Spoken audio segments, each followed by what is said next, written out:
Baik, bismillahirrahmanirrahim. Assalamualaikum warahmatullahi wabarakatuh.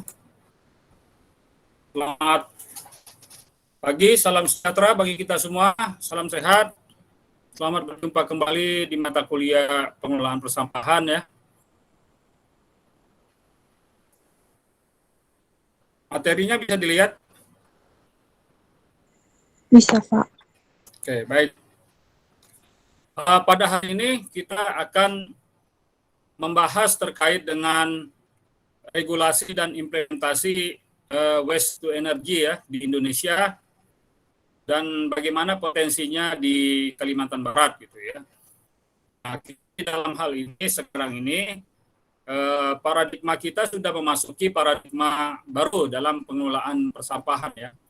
Tidak hanya sekadar kumpul angkut dan buang di TPA ya sampah tersebut, tapi bagaimana sampah itu kita pandang sebagai sumber daya yang bisa dimanfaatkan ya bagi kesejahteraan kita. Gitu.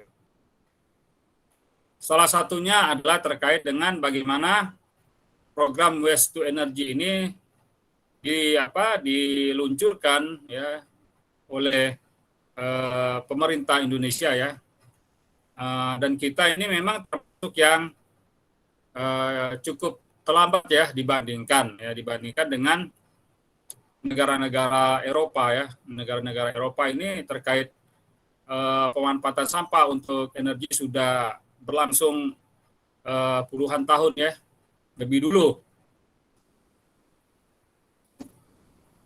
Kemudian di negara Asia Tenggara pun ada beberapa yang sudah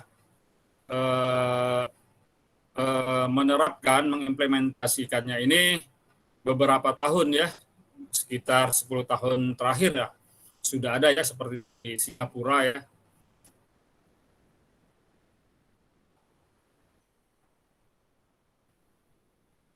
Jadi waste to energy ini sampah itu dipandang sebagai bagian atau salah satu dari renewable energy ya, energi yang baru ya, energi baru dan terbarukan gitu ya. Renewable energi ini, energi terbarukan, karena sampah ini dianggap atau dinilai tidak pernah habis-habisnya selama manusia itu ada gitu ya. Selama aktivitas manusia itu berlangsung terus, maka pasti akan menghasilkan sampah, dan ini merupakan sumber daya yang terbarukan gitu ya. Sehingga ini layak dikembangkan sebagai ya ini salah satunya ya, salah satu persyaratannya sebagai renewable energy ini, sampah itu layak dikembangkan ya, atau digunakan ya, atau dimanfaatkan untuk bahan baku energi. Dalam hal ini pembangkit listrik ya. Kita mengenal pembangkit listrik tenaga sampah, PLTSA-nya kecil. Kalau PLTSA-nya besar, pembangkit listrik tenaga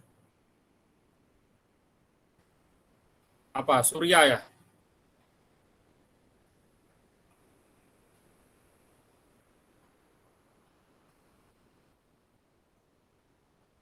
Kemudian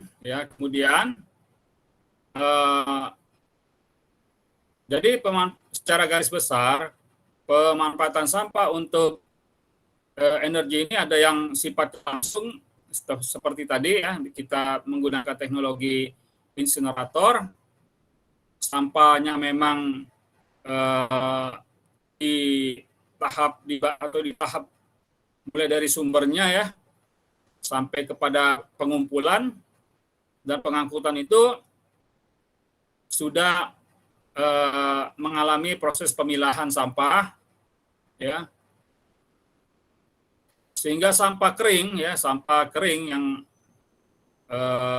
atau sampah anorganik selain logam dan kaca ya. Jadi logam dan kaca itu dipisahkan ya, dipisahkan. Itu langsung digunakan atau langsung di insinerator. Itu yang secara langsung. Dan sampah ini telah dikondisikan mulai dari sumbernya ya sampai ke tempat pengumpulan, pengangkutan, kemudian tempat untuk penyimpanan sementara di lokasi insinerator itu, kandungan airnya telah memenuhi syarat dan juga sudah diteliti dengan baik terkait dengan potensi kalorinya gitu. Seperti video yang sudah saya tampilkan ya di pertemuan sebelumnya gitu ya. Yang diterapkan di mana di Swedia ya, di kota Buros ya. Kemudian ada juga yang secara tidak langsung sampah ini diolah dulu menjadi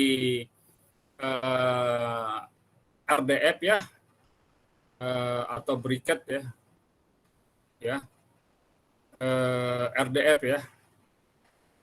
Ada yang nyebutnya briket, tapi ada yang nyebutnya bahan bakar padat ya. Itu diolah sementara ya, jadi tidak langsung dimanfaatkan sampahnya, tapi diubah dulu ya, diolah menjadi RDF. Kemudian RDF ini digunakan untuk co-firing ya, bahan bakar pendamping. Bahan bakar pendamping di PLTU ya, yang paling segera bisa dilaksanakan ya, yang sudah siap ya, dan kalau ada keberadaan PLTU. Tapi RDF ini juga bisa juga diumpankan ya untuk bahan baku insinerator ya, jelas bisa karena dia pasti sudah memenuhi kelayakan ya, kelayakan.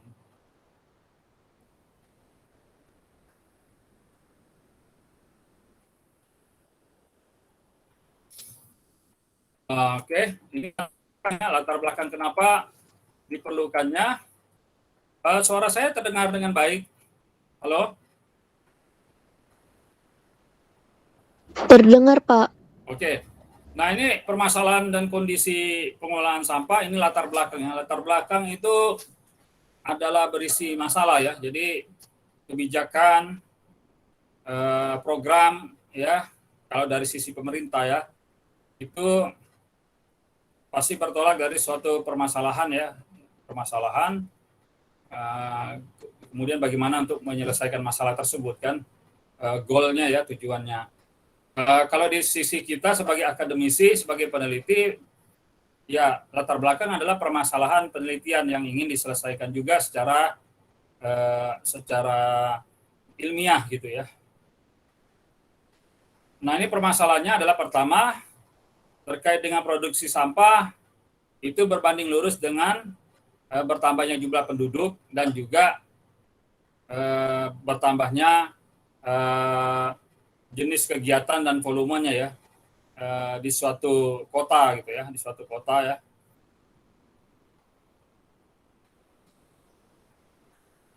Nah, ini memerlukan suatu penanganan yang tepat atau yang strategis gitulah ya kan.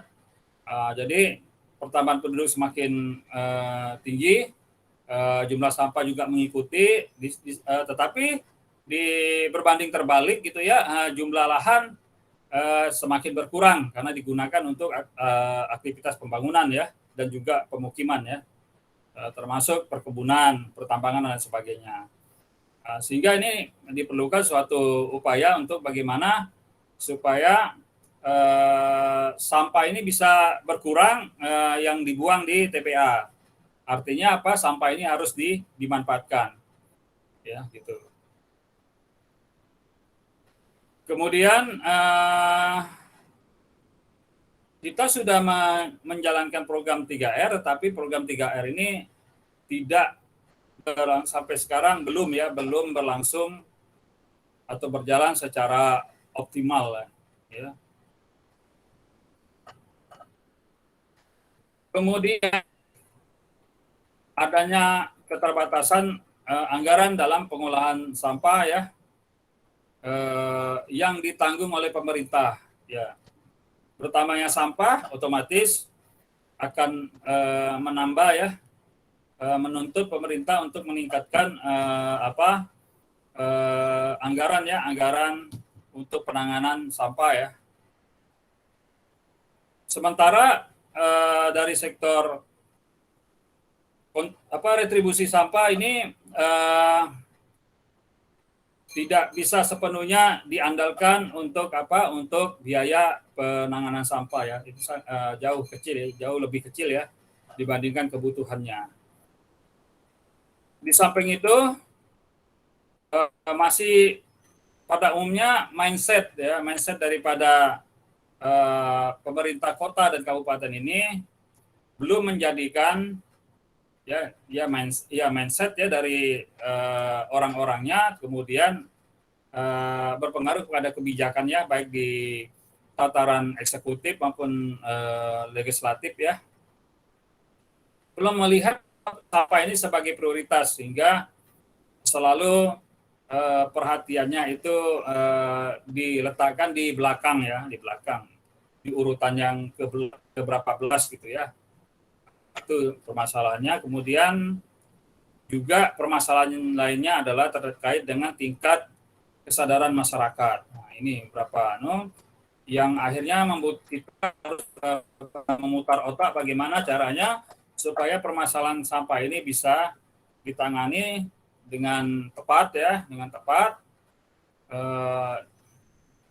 sehingga bukan saja dapat menangani terkait dengan permasalahan sampah, bahkan kalau bisa sampah ini bisa dimanfaatkan ya bagi kesejahteraan masyarakat ya.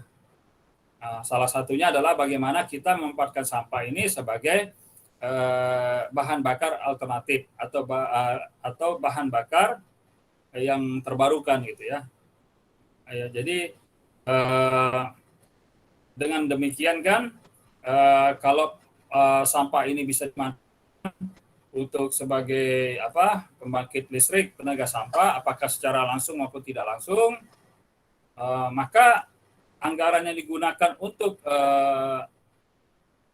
untuk misalnya pembelian, kita sekarang masih menggunakan PLTD ya, pembangkit listrik tenaga diesel, itu kan konsumsi bahan bakar dieselnya sangat tinggi ya, dan itu karena karena PLTD itu harus beroperasi selama 24 jam ya. Bayangkan berapa liter ya atau berapa meter kubik.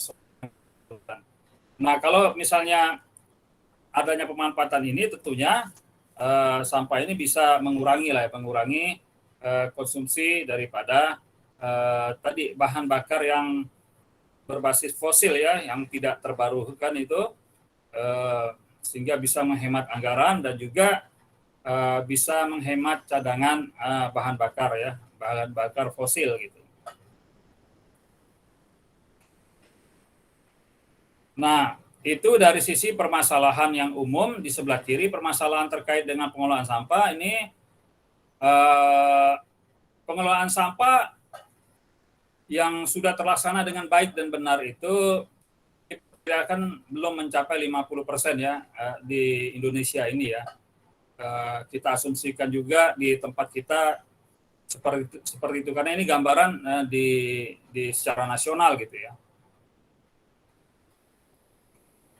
Jadi masih menyisakan di aspek pengelolaan sampah itu masih menyisakan banyak masalah ya, terkait misalnya dengan pembuangan sampah yang langsung ke lingkungannya banyak sekali, masih banyak terjadi.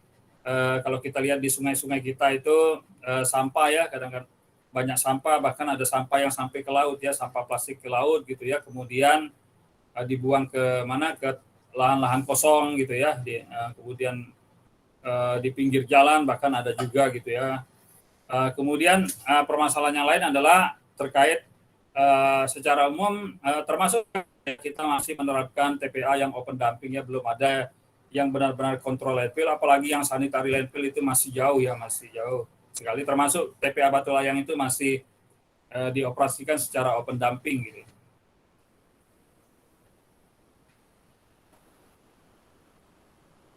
Kalau TPA yang dikelola dengan tidak baik itu dapat mengakibatkan berbagai permasalahan kesehatan dan juga masalah lingkungan ya.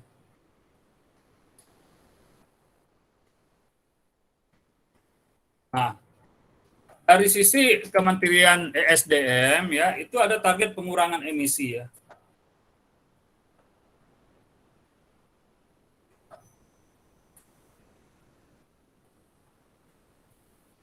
Yang pertama itu dari apa?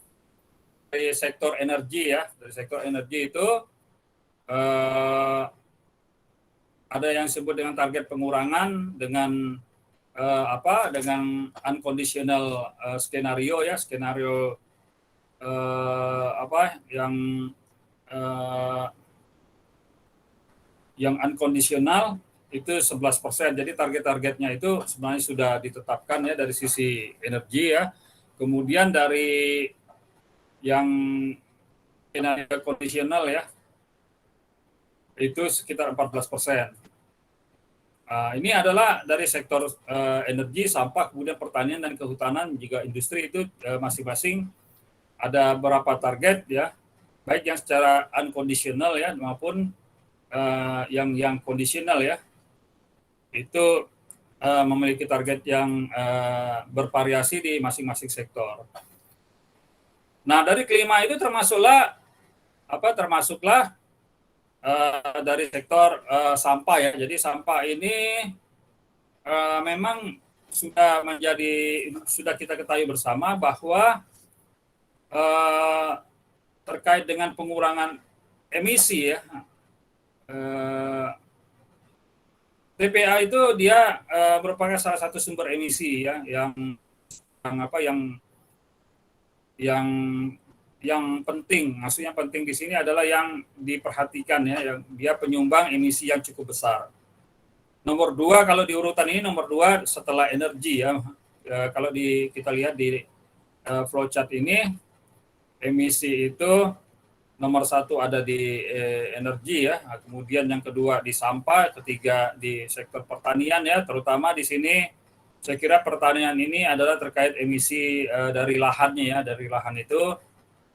Terutama kalau yang paling penyumbang terbesar itu adalah dari lahan gambut ya, lahan gambut, kebakaran hutan ya, kebakaran lahan ya. Kemudian dari sektor kehutanan ini terutama terkait peristiwa kebakaran hutan ya. Nah, ini dari kelima sektor itu sampah itu masuk ke dalam target daripada pengurangan emisi. Nah, ini bagaimana tadi dari sisi permasalahan secara umum sudah disampaikan, kemudian terkait dengan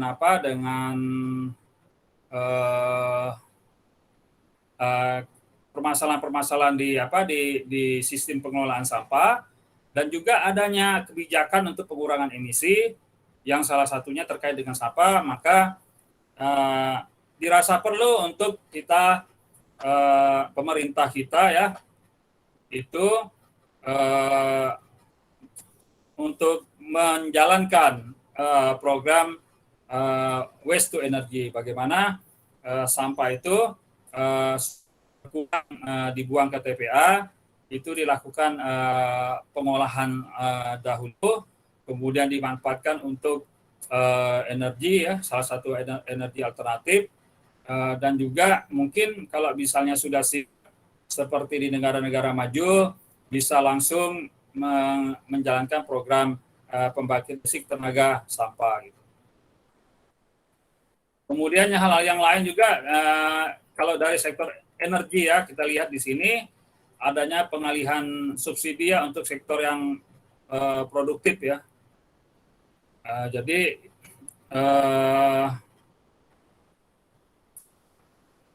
subsidi dari subsidi pemerintah ya untuk kita ya, untuk BBM ya, untuk energi itu sudah dikurangi ya, kemudian dialihkan untuk sektor produktif ya, itu sudah berlangsung tahun 2010 tahap sampai dengan tahun 2014 tahap pertama, kemudian yang kedua 2015 ya, dilanjutkan sampai dengan 2019. Kemudian yang kedua adanya target kontribusi energi baru dan terbarukan itu sebesar 23%, di mana tahun 2025 di mana salah satunya yang masuk di situ di skema 23% itu adalah dari sektor sampah. Gitu. Kemudian ketiga adanya program mandatori B30 ya, ini bahan bakar penggunaan bahan bakar diesel 30 ya, B30 ya, bahan bakar yang lebih ramah terhadap lingkungan ya. Ini kemudian ini kan masih terkait dengan emisi ya, bagaimana menggantikan diesel ya, diesel yang dari bahan bakar fosil itu berpindah kepada bahan bakar diesel dengan biodiesel ya, B30 ya ini. Kemudian dan Indonesia sekarang sebenarnya sudah mengembangkan sampai ke B50, bahkan untuk bisa digunakan untuk pesawat terbang yang sudah sukses diuji coba bekerja sama dengan ITB ya. Ini adalah upaya-upaya program untuk mengurangi emisi.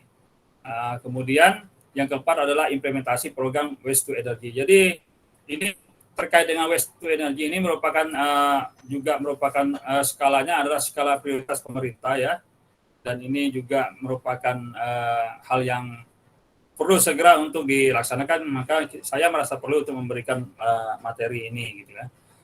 Jadi banyak sekali yang terhubung dengan kebijakan waste to energy ya, terkait dengan upaya perbaikan sistem pengelolaan, kemudian bagaimana untuk pemenuhan target EBT 23% dan juga tadi ya EBT terkait dengan waste to energy ya. Nah ini arah kebijakannya kalau kita lihat di tahun 2019 itu yang bisa tercapai ya, target yang bisa tercapai seperti ini ya realisasinya. Kita lihat di sini yang hijau tua ini adalah EBT ya, masih realisasinya masih 9,15%. Padahal di tahun 2025 itu kita ditargetkan 23%-nya, jadi masih banyak PR ya untuk diselesaikan ya. Kemudian juga terkait pengurangan penggunaan bahan bakar fosil masih cukup tinggi ya, 33,58% ya. Sementara target di 2025 itu sekitar 25% ya. Termasuk tadi juga ada program B30 ya, B50 dan lain-lainnya gitu. Nah, kemudian kalau kita lihat di sini yang diagram batang ini ya, ini untuk penggunaan gas bumi ya. Ini yang diagram batang yang ini sama dengan ini ya, cuman beda bentuk grafiknya saja ya, ini beda grafiknya saja. Di sini kita lihat yang hijau ini ya, 23% ini ternyata di sini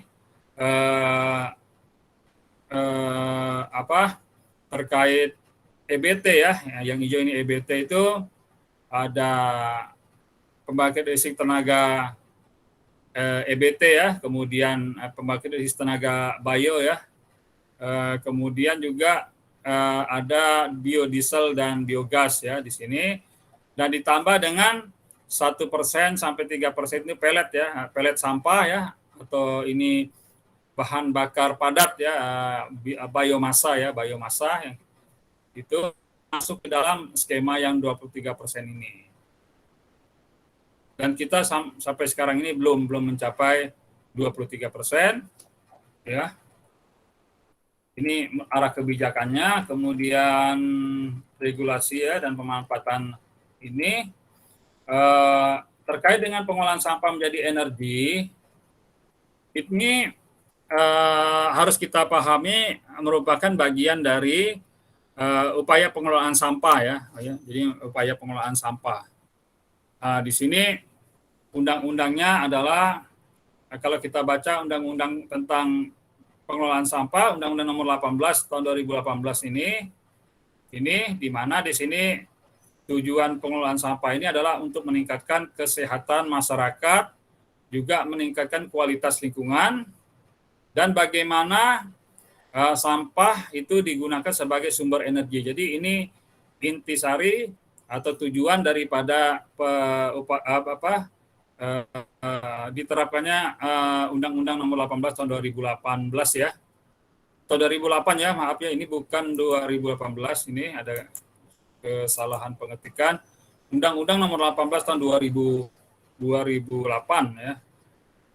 Bagaimana tujuannya adalah untuk meningkatkan kesehatan masyarakat, juga untuk meningkatkan kualitas lingkungan, juga di sini ada tujuannya adalah pemanfaatan sampah sebagai sumber energi. Jadi sangat jelas sekali bahwa program Waste to Energy ini sudah sesuai ya, bahkan ini merupakan implementasi dari Undang-Undang Nomor 18 tahun 2008 ya, tentang pengelolaan sampah. Nah, di dalam pengelolaan sampah ini ada dua arahan ya, dua arahan besar ya. Pertama adalah ini di dalam pengelolaan dan dalam Undang-Undang Nomor 18 ini, yaitu terkait dengan pengurangan sampah dan juga penanganan sampah. Jadi dalam undang-undang ini, Undang-Undang Nomor 18 2008 ini terbagi kepada dua arahan besar, yaitu pengurangan sampah dan penanganan sampah. Nah, pengurangan sampah tersebut itu yang kita kenal dengan adanya upaya pengurangan daur ulang dan juga penggunaan kembali sampah ya. Jadi 3R. Jadi program 3R itu adalah terkait dengan arah yang pertama, yaitu arah dari Undang-Undang Nomor 18 tahun 2008 itu tentang pengurangan sampah. Sementara arahan yang kedua terkait penanganan sampah itu pemilahan ya, kemudian pengumpulan, pengangkutan, pengolahan, dan pemrosesan akhir ya.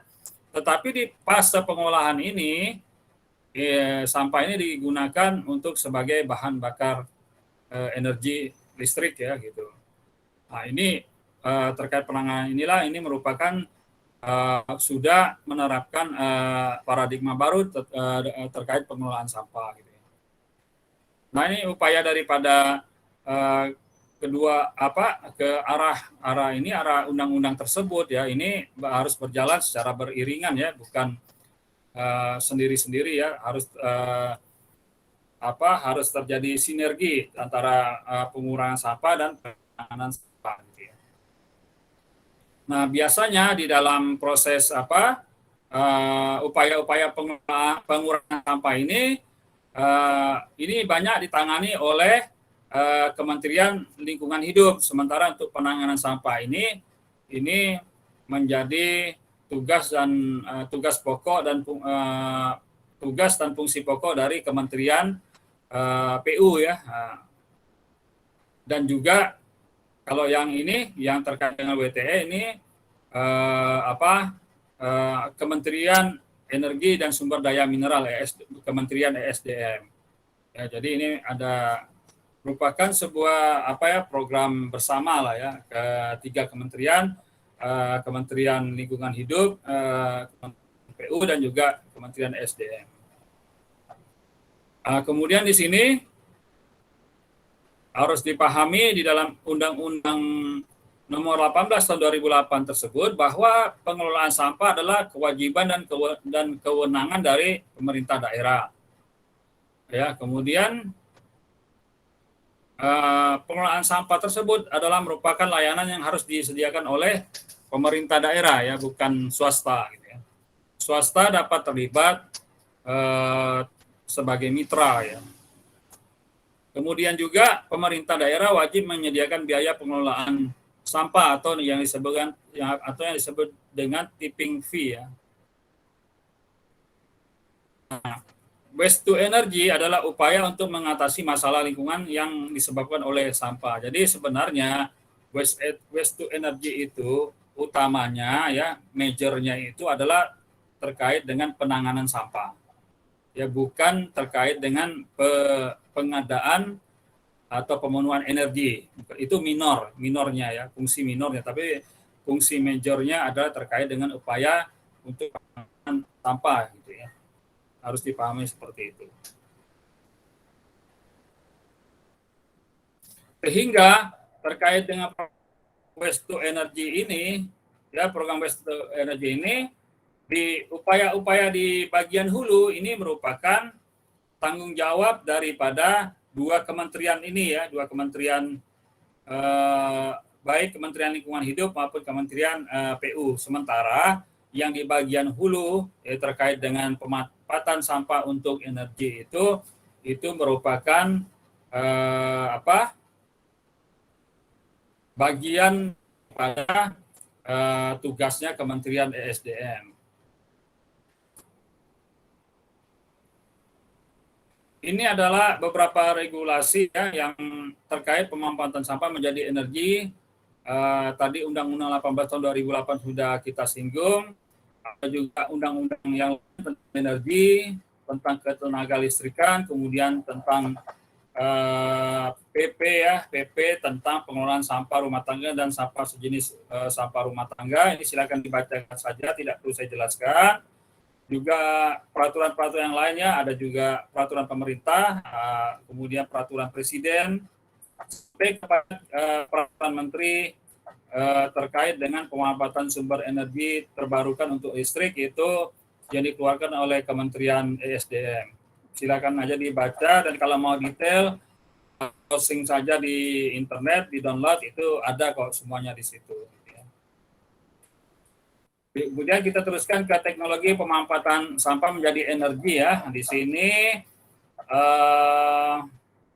ada beberapa jenis ya untuk teknologi pemanfaatan sampah untuk energi ya. Ada yang pertama itu terkait dengan metode proses atau konversinya secara termal ya. Secara termal itu kita kenal ada teknologi atau menggunakan teknologi insenerator ya, teknologi insinerasi ya, itu nama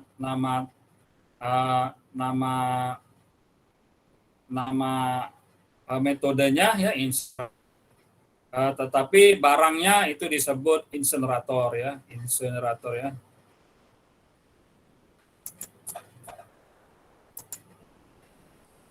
Ya, ini menggunakan pembakaran dengan temperatur 800 di atas 800 minimal 850 derajat Celcius, bahkan lebih ya. Kenapa harus 850 derajat Celcius?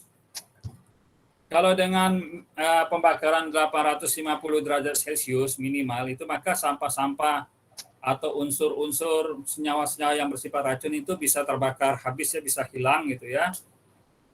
Makanya tidak aman jika penerapan insenerator itu dia suhunya di bawah 850 derajat Celcius.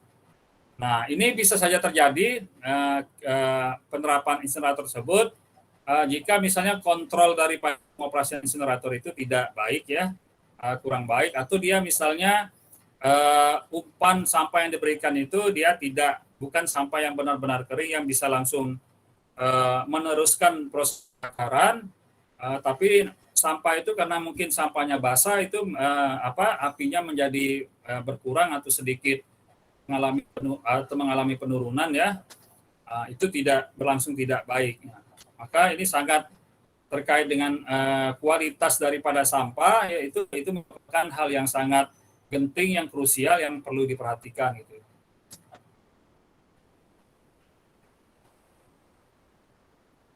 Nah, ini tahun 2018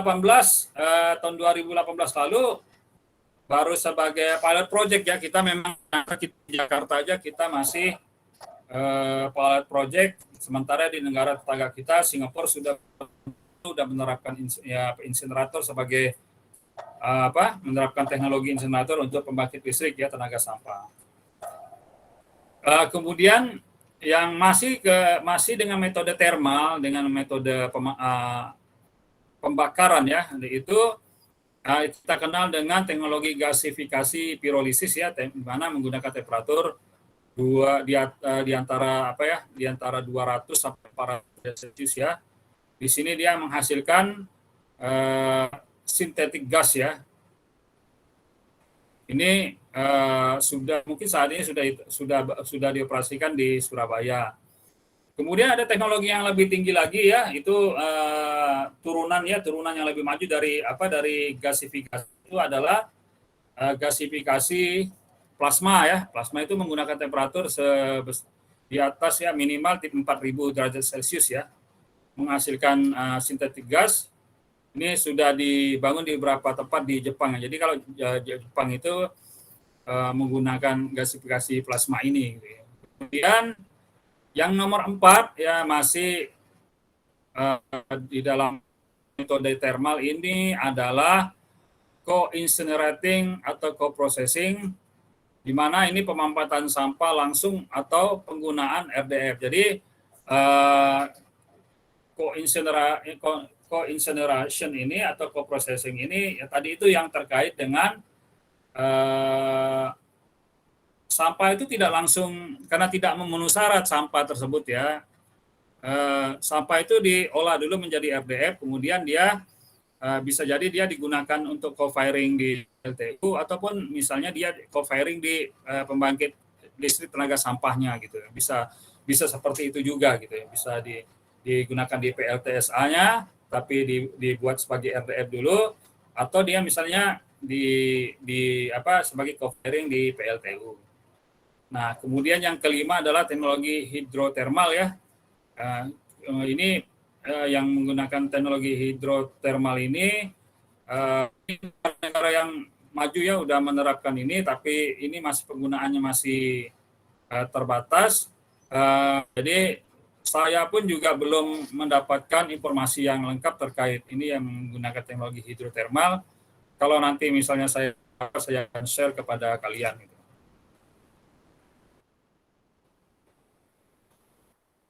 Kemudian tadi itu metode yang pertama ya, metode pembakaran ya, thermal ya, metode proses atau konversi secara thermal ya. Dan yang kedua adalah ada proses atau konversi secara biotermal. Nah, biotermal ini memanfaatkan jasa daripada bakteri ya, seperti ini ya, biasanya untuk produksi biogas ya. Kemudian kita upaya ekstraksi gas landfill di TPA seperti yang kalian lihat waktu kalian ke TPA, itu ada semacam mesin yang di dekat kantor lapangan ya, mesin yang di dekat kantor lapangan Batu Layang itu ada seperti mesinnya mangkrak gitu ya. Mangkrak itu sebenarnya ini ekstraksi gas landfill ya. Dulu ada namanya PT Gikoko ya dari Jepang itu yang berupaya untuk mengekstraksi daripada gas landfill. Namun belakangan gasnya itu tidak dihasilkan karena bukan gasnya tidak ada, tetapi pipa-pipa untuk menyalurkan gas tersebut mengalami masuk air ya, karena terendam dasar daripada TPA itu mengalami penurunan, sehingga pipa-pipa tersebut karena di situ tanah gambut ya,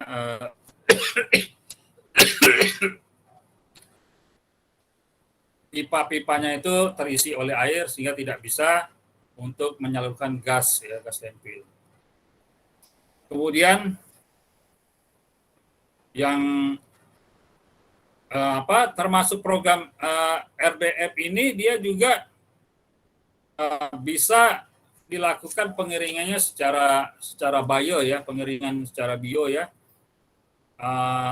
Kalau yang contoh di mana di Cilacap ya, dan yang sudah dibangun di Cilacap, dan kalau Cilacap sudah beroperasi dan mungkin sekarang Bogor sudah beroperasi, itu yang kita kenal dengan RDF ya. Jadi bisa pengeringan secara termal tadi yang masuk kayak, kalau pengeringan secara termal masuk ke metode yang pertama. Kemudian kalau yang pengeringan secara biologis ya, secara biologis itu masuk ke dalam metode yang kedua ini. Gitu.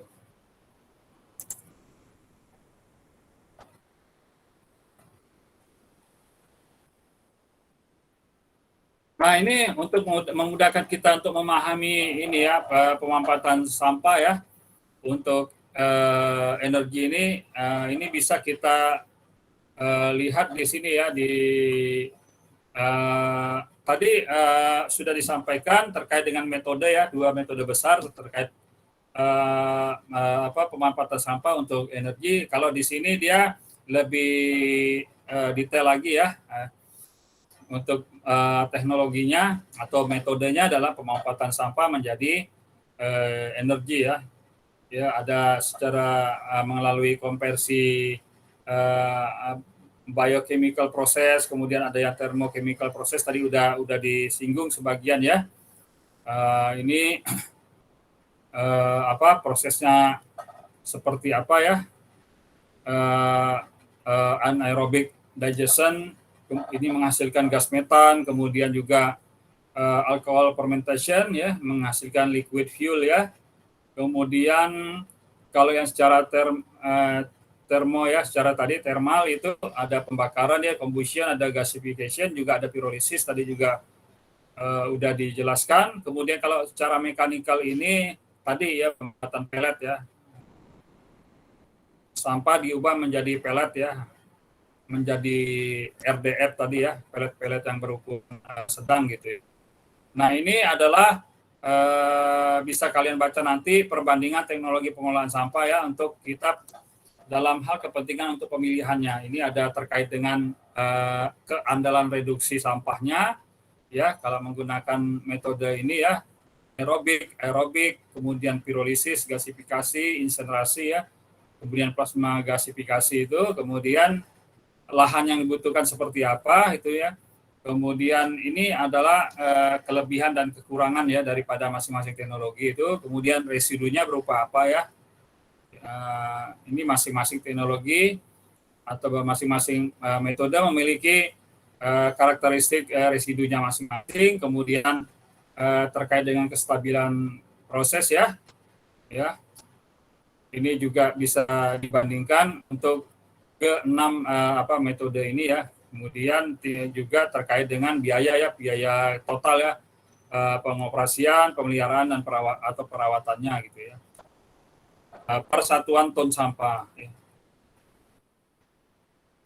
Nah, kita sekarang fokus ke insinerator ya, untuk keuntungan dan kerugian insinerator itu dari segi keuntungannya itu pertama dapat mereduksi atau menurunkan volume sampah dalam jumlah besar ya insinerator. Kemudian mampu membersihkan atau menurunkan kandungan bakteri pencemar lingkungan. Dia terbakar habis ya.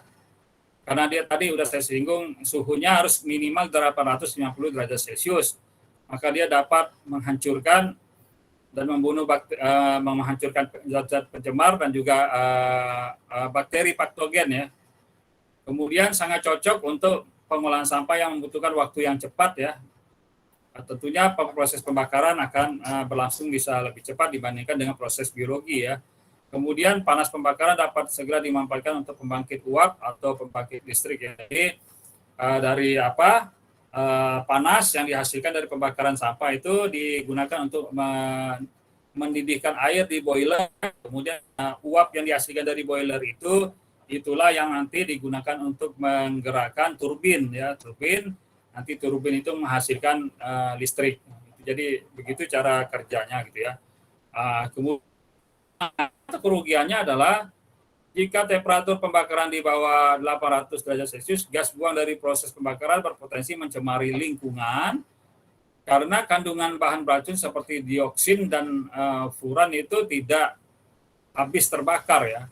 Jadi dia dilepaskan ke udara dan ini berpotensi untuk menyebabkan penyakit kanker ya dan penyakit lainnya terkait dengan saluran pernapasan gitu ya.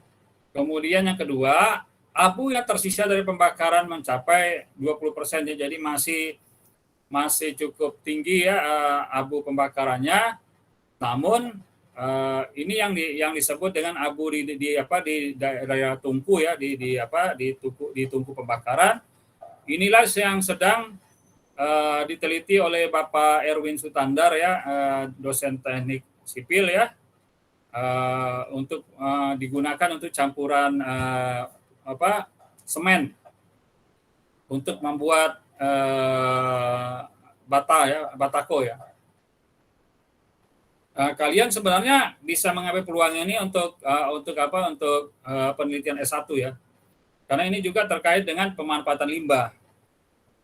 Jadi nanti teknologi kalian dapat ilmu sipilnya ya, dapat juga nanti ilmu pemanfaatan limbahnya. Kemudian kerugian ketiganya, unsur merkuri akan terlepas ke udara dan dalam bentuk uap ya yang terbawa pada gas buang, sehingga ya seperti ini. Kalau ini terkait ini ya,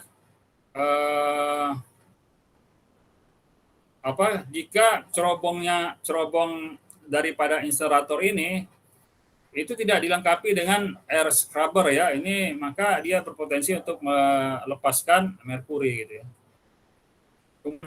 Adalah pembakaran sampah yang mengandung bahan atau limbah kimia akan melepaskan kandungan kadmium ya. Nah, ini logam-logam berat ya di dalam emisinya itu ya, emisi gasnya itu. Kemudian juga timbal ya dan bahan-bahan lain yang berpotensi sebagai pencemar lingkungan. Untuk itu perlu dilengkapi dengan unit pengolahan gas buangan tadi ya. Jadi memang perlu upaya ini bagaimana untuk menyaring daripada unsur-unsur pencemar yang terkandung di dalam gas buang tersebut ya. Sehingga diperlukan pemilihan teknologi yang tepat ya. Jadi seperti yang saya ceritakan kemarin, ini adalah potensi negatifnya atau yang harus ditangani lah ya. Artinya kita tidak perlu anti dengan insinerator, kita harus melakukan pemilihan teknologi yang ramah lingkungan seperti yang sudah diterapkan di Eropa ya, yaitu teknologi insineratornya sangat ramah lingkungan. Keberadaan insinerator sampah di tengah kota pun tidak menyebabkan dampak negatif yang kepada lingkungan dan masyarakat gitu ya. Itu yang perlu dicontoh. Tapi kita juga dengan mengetahui potensi dampak negatif ini, kita perlu mewaspadai terkait dengan pengelolaan lingkungannya gitu ya, pengelolaan lingkungannya. Nah, ini secara umum kondisi di Indonesia kita belum siap untuk menerapkan pembangkit listrik tenaga sampah. Ini sudah tidak diragukan lagi. Sehingga diperlukan sebuah program antara ya, di mana sampah itu tidak langsung memenuhi syarat, tidak layak digunakan langsung untuk insinerator, maka sampah itu diolah menjadi pelet sampah apa yang kita kenal dengan RDF ya, refuse derived fuel ya. Jadi RDF ini kalau kita bisa dilihat di gambar ini ya, ini RDF ya, ada yang sifatnya dia dibuat pelet ini yang seperti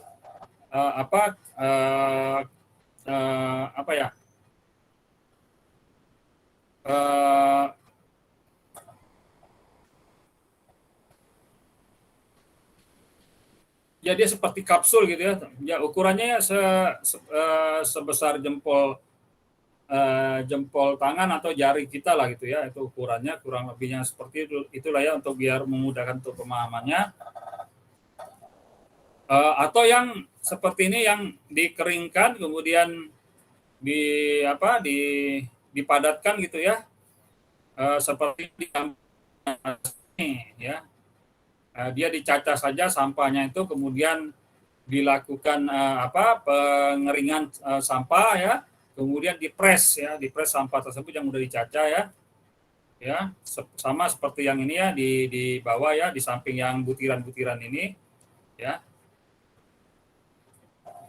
Nah, apa itu RDF? RDF adalah bahan bakar yang berasal dari limbah atau sampah. Jadi bisa di sini sampah perkotaan ya, sampah rumah tangga, sampah dari permukiman, ya, aktivitas di perkotaan, atau sampah yang berasal dari pertanian, ya, sampah pertanian, sampah perkebunan, maupun dari sampah yang dari sampah aktivitas industri tetapi non B3 ya gitu, bisa digunakan untuk membuat RDF. Ya, jadi ini harus melalui proses pengolahan dulu, kemudian Pemilahan di sini dia sebenarnya tujuan utama itu hanya mengeluarkan saja sampah yang bentuknya logam ya, maupun yang bentuk kaca itu tidak diperlukan pembuatan RDF ya, jadi tidak bisa digunakan untuk diolah menjadi RDF. Itu sampah-sampah logam maupun sampah-sampah kaca ya, itu disingkirkan ya. Kemudian dilakukan homogenisasi ya menjadi ukuran atau butiran kecil, berarti ini ada proses pencacahan ya, atau dibentuk menjadi pelet. Jadi bisa dia sampai dicacah saja yang digambar yang atas ini ya, dicacah dengan ukuran tertentu kemudian dipadatkan ya, atau dia diproses lanjut untuk dibuat pelet seperti ini. Ini ada mesin tersendiri, ada tahapan tersendiri lagi ya, tahapan lanjutan setelah dicacah menjadi pelet seperti ini, seperti yang pernah saya tunjukkan di TPA ya, terkait dengan sampah pakaian yang diolah menjadi RDF, menjadi pelet oleh Uniqlo ya.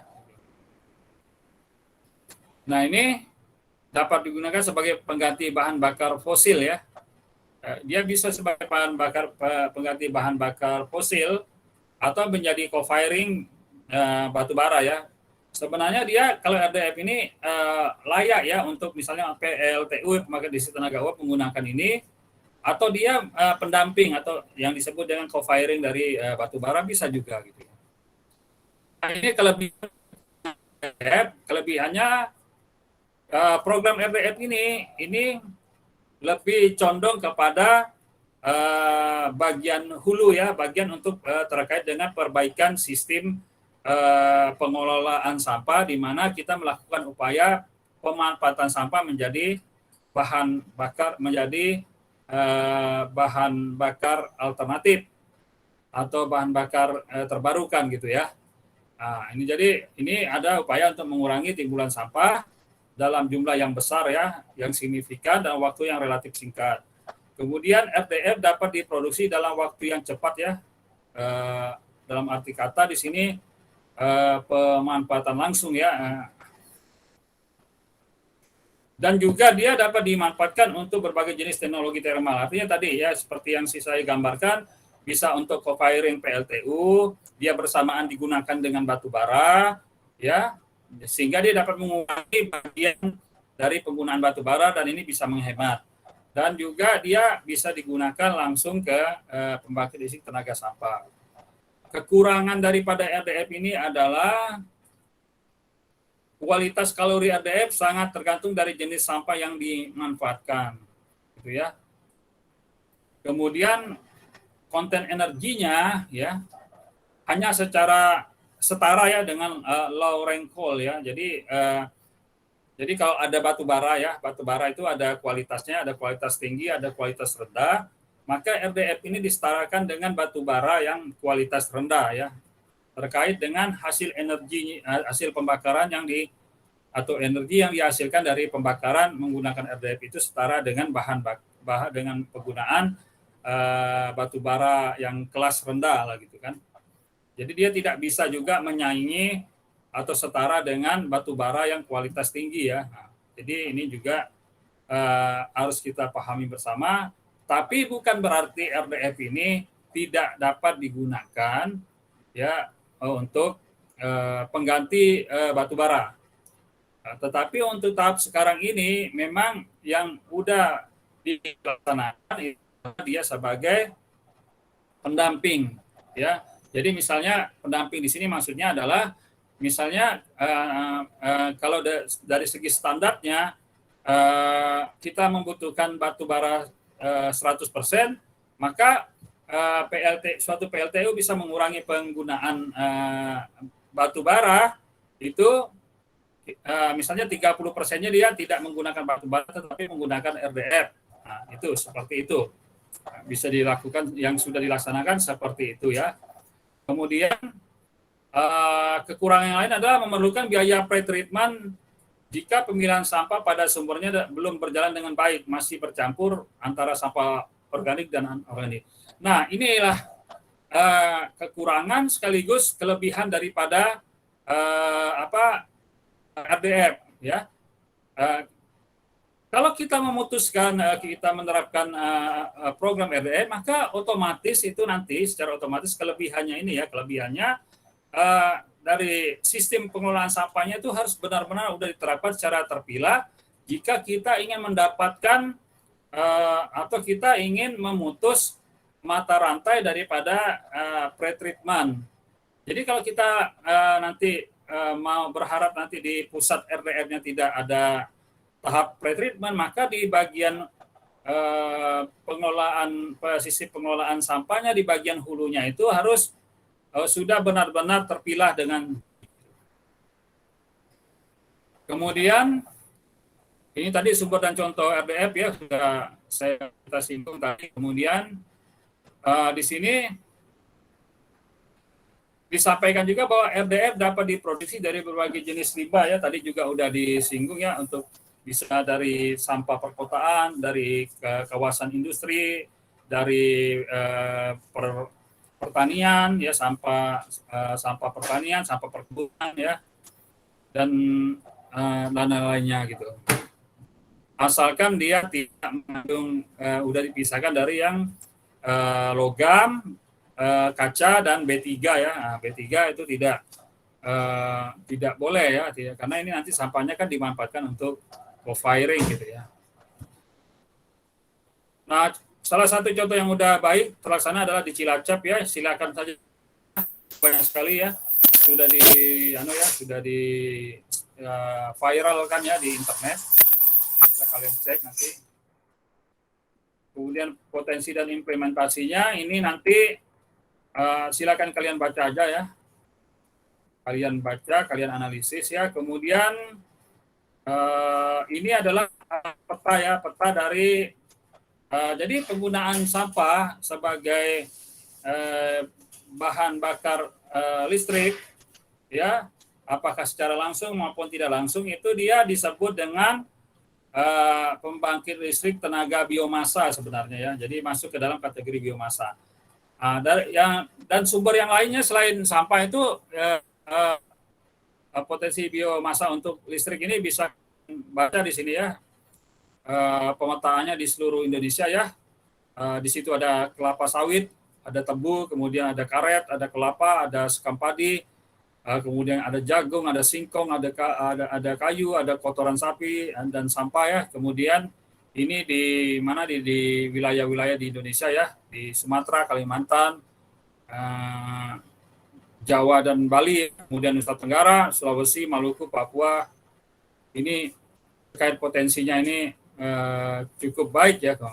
Nah, ini terkait dengan pengusahaan sampah menjadi listrik ini sudah diatur di dalam Perpres 35 tahun 2018, dan juga ini untuk yang program percepatan ya, ini di Perpres 35 tahun 2018. Tetapi untuk yang program reguler itu di Permen SDM nomor 50 2017. Jadi ada perbedaannya, dan program percepatan itu ada 8 kota ya, seperti Jakarta, Tangerang, Surabaya ya, kemudian Semarang, Yogyakarta, Solo itu masuk program percepatan, itu diatur di Perpres 35 2018, sementara yang program reguler itu di luar daripada 8 kota tersebut.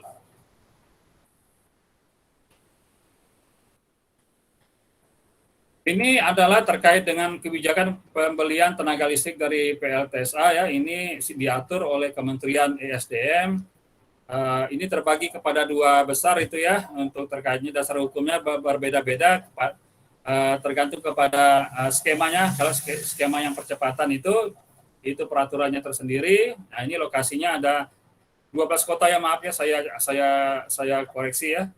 Ada 12 kota ya ini untuk percepatan ya, ada Jakarta, Jawa Barat ya, Bandung ya, Kota Bandung ya, kemudian Tangerang Selatan, Tangerang, Bekasi, Semarang, kemudian Jakarta ya, Solo ya, Surabaya, Palembang, kemudian Bali di Kota Denpasar, kemudian Makassar, Sulawesi Utara ya di Kota Manado. Ini 12 kota yang program percepatan. Nah, kita Pontianak itu masuk yang di program reguler ini, diatur di apa peraturan yang berbeda. Gitu. Silakan aja dibaca saja ya. Kemudian ini juga terkait dengan apa perencanaan itu ya harus ada apa pra FS, kemudian ini nanti ada apa juga terkait dengan kebijakan kewilayahan, kemudian juga komitmen untuk alokasi dana untuk apa untuk pengolahan sampah oleh pemerintah daerah ya. Dan ini merupakan flowchart ya untuk memudahkan kita memahami yang tadi itu yang program percepatan itu ya, Perpres 35 2018 itu penaannya itu ya. Kemudian pihak-pihak apa saja yang terlibat di dalam skema untuk percepatan ini. Ini silakan dibaca saja. Ini peta daripada potensi WTE di seluruh Indonesia ya. Tadi melengkapi dengan slide yang sebelumnya ini ya. Kalimantan Barat masuk nggak? Ternyata Kalimantan Barat ini masuk nggak kira-kira Kalimantan Barat?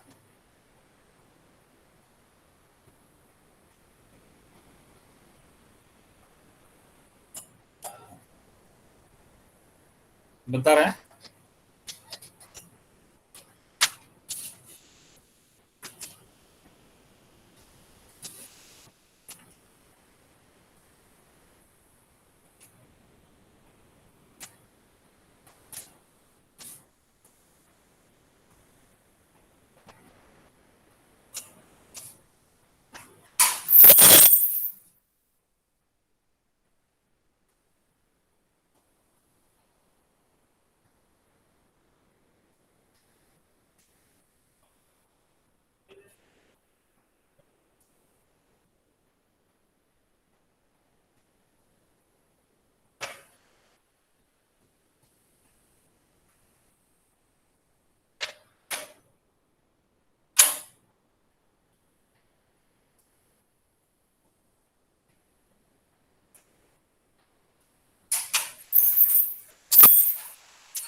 Baik, kita lanjutkan ya. Ini peta potensi WTE.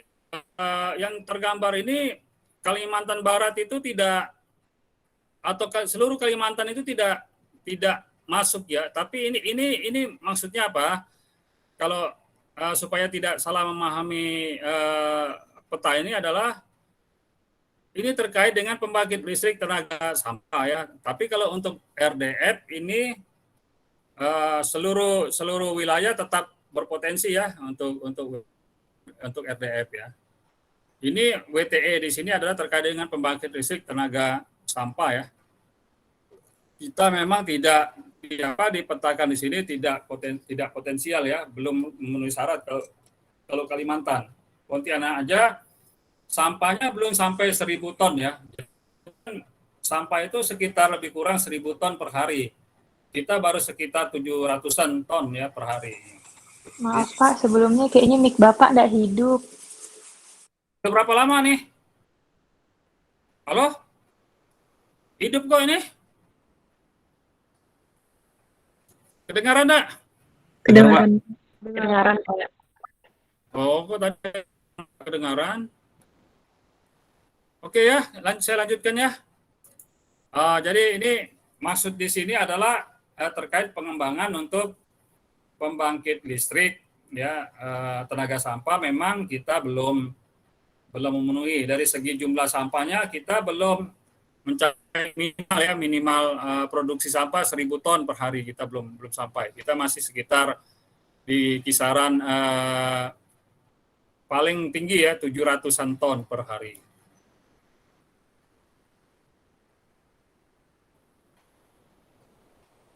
Kecuali kalau misalnya nanti kecuali ya gini, kalau misalnya kita punya TPA regional, sampahnya itu kan bisa datangnya dari selain kota Pontianak ya, dari Kuburaya, mungkin dari sebagian dari wilayah Mempawah. Nah, mungkin kalau bisa terpenuhi sampai dengan 1.000 ton. Dari itu segi jumlahnya ya, belum dari kualitasnya. Nah, ini kualitasnya ini kalau mau menuju kepada PLTSA itu ya pemilah itu sudah sangat harus kategorinya sangat baik ya. Tidak boleh ada sampah sampai kehujanan lagi. Sampah itu sudah terpilah ya, sampah organik dan anorganiknya sudah terpilah, benar-benar terpilah. Kemudian tempat wadah pengumpulan sampahnya itu juga harus dikasih atap, tidak boleh kehujanan sehingga sampah menjadi basah kembali gitu ya. Karena kita ini curah hujannya cukup tinggi gitu ya. Jadi memang harus benar-benar didesain khusus lah gitu kan, supaya sampah itu bisa kering ya, selalu kering ya, kondisinya selalu kering.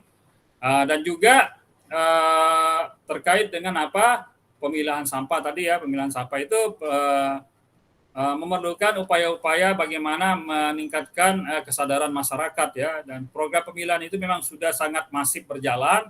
Nah, maka kita itu dianggap sudah siap untuk menjalankan program adanya pembangkit listrik tenaga sampah. Gitu. Kalau belum siap ya program RDF dulu lah. Ya, RDF itu dipandang sebagai solusi yang paling tepat ya kita untuk memanfaatkan sampah sebagai energi, dan kita bisa tidak perlu membangun PLTSA tapi memanfaatkan pembangkit listrik tenaga uap yang sudah dibangun oleh pemerintah kita.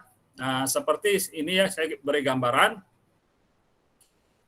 sampah yang ada di Kota Pontianak dan Mempawah itu diolah menjadi RDF. Kemudian digunakan oleh PLTU yang ada di daerah Jungkar. Selesai, permasalahan sampah akan selesai.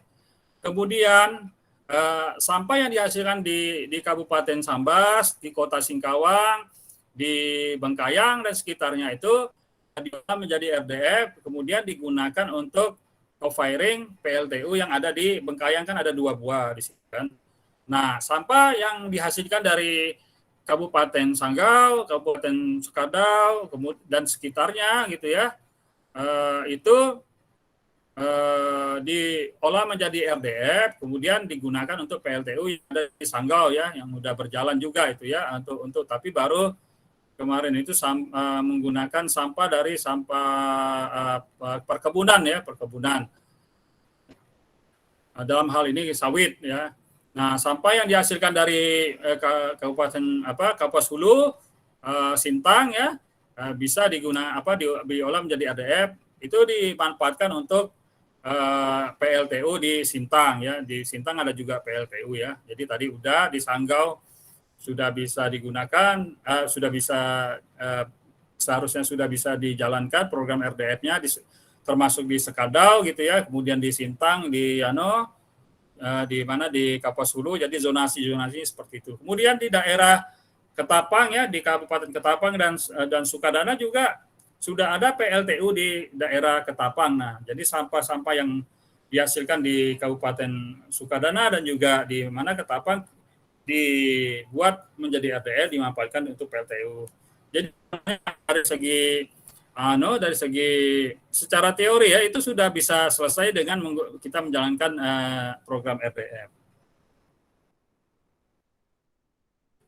Nah, ini terkait dengan pengembangan SDM, saya kira kalian baca saja ya. Ini tadi juga udah sedikit disinggung ya. Silakan saja. Kemudian ini untuk pengusahaan PLTSA ya. Silakan saja dibaca. Ini adalah bagian lanjutan tadi ya, yang flowchart yang tadi yang terkait dengan Perpres ya 35 2018 ya. Silakan saja ini materi lanjutan. Kemudian ini juga termasuk ini juga terkait dengan proses pengusahaan PLTSA ya. Kemudian teknologi RDF untuk energi tadi juga udah disinggung, ini sebenarnya terkait dengan apa? Bagaimana pemerintah itu termasuk KPK itu mendorong terlaksananya RDF. Karena dianggap pembangkit listrik tenaga sampah ini ada banyak sekali permasalahan ya. Terjadi ada temuan oleh KPK ya terkait permasalahan, silakan nanti dibaca gitu ya. Sehingga KPK ini juga merekomendasikan pelaksanaan daripada program RDF ini.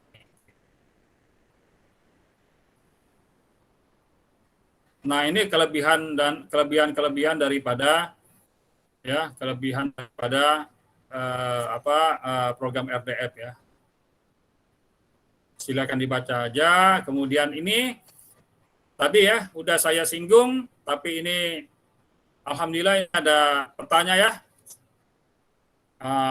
Tadi udah saya singgung terkait di pelaksanaan RDF ya di Indonesia di sini ya.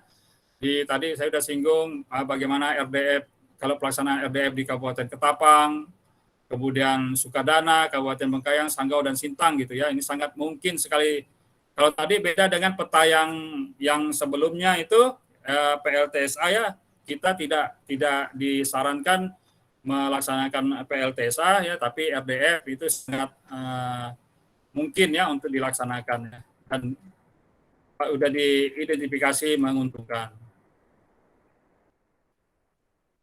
Nah, ini ya. Juga ini peta terkait keberadaan PLTU ya, PLTU di Indonesia termasuk di Kalimantan ya. Di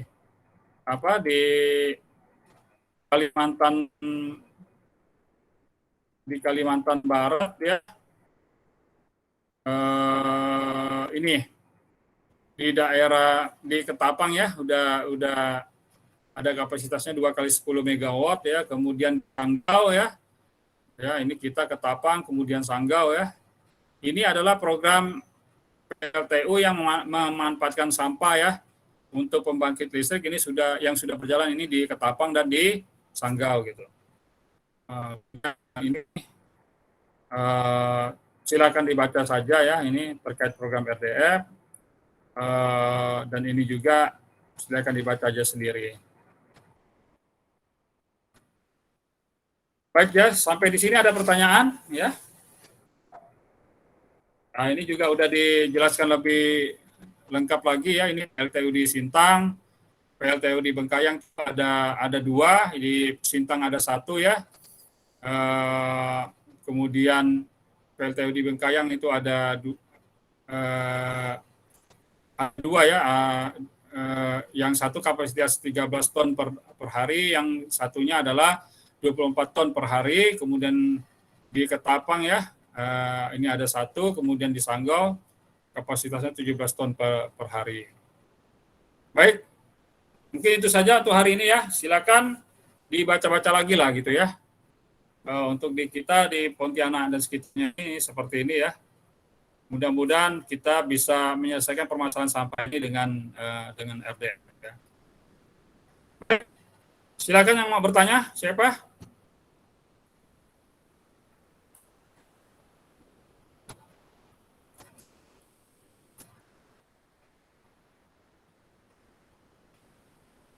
Ada yang mau bertanya?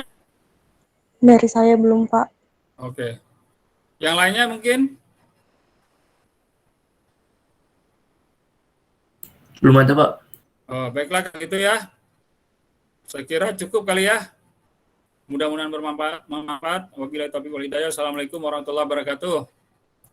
Waalaikumsalam warahmatullahi wabarakatuh. Terima kasih, Pak. Ya, siap.